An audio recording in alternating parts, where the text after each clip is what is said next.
حضرت انس بن مالک رضی اللہ تعالیٰ عنہ کہتے ہیں میں بھی بیٹھا تھا، حضرت عبداللہ ابن عمر رضی اللہ تعالیٰ عنہ بھی حضور کی بارگاہ میں بیٹھے تھے.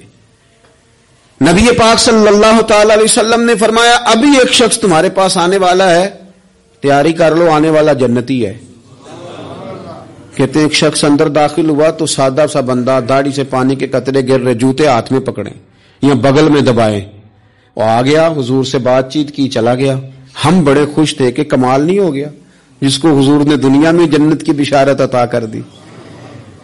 اگلے دن اس نے اتفاق، ہم اسی جگہ اسی حال میں بیٹھے تھے کہ پھر محبوب نے فرمایا ابھی ایک بندہ آنے لگا، جنتی ہے.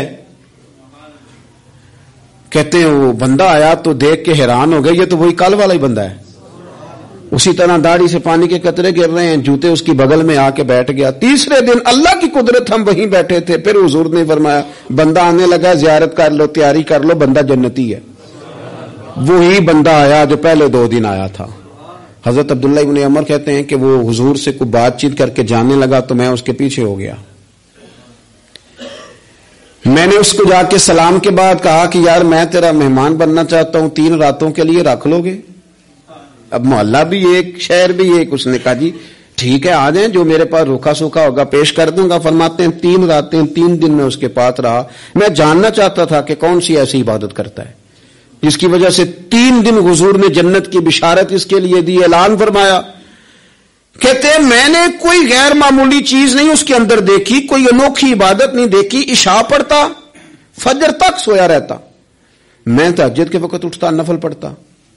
3 راتیں یہ ہوتا رہا. ہاں جب وہ کروٹیں بدلتا تو اللہ اکبر کہتا، باقی وہ سویا ہے، فجر میں اٹھا ہے. صدقہ بھی وہ خاص نہیں اس نے دیا، خیرات بھی میں اس سے زیادہ کرتا رہا، مجھے کوئی خاص چیز نظر نہیں آئی.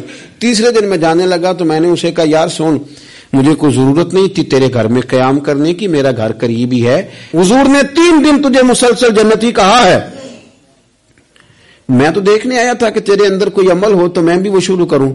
کہنے لگا یار جب سے بالغ ہوا ہوں نا، جب سے اللہ نے توفیق اسلام دی ہے، میں نے جب بھی اپنا دل دیکھا ہے نا، جب بھی میرے دل میں کسی کے لیے حسد کوئی نہیں، کوئی عداوت نہیں، کوئی بغض نہیں، کوئی کینہ نہیں، کوئی کیا کر رہا ہے، میرے دل میں سب کے لیے خیر ہی ہے. دل میرا صاف ہے، اس کے علاوہ نہیں مجھے پتا کیا عمل ہے. حضرت عبداللہ بن عمر کہتے ہیں پھر مجھے سمجھ آ گئی ہے کہ جو تیرے دل کی صفائی ہے نا، یہ بنیاد بن گئی ہے جس کی بنیاد پر نبی پاک نے تجھے 3 دفعہ جنت کی بشارت عطا فرمائی.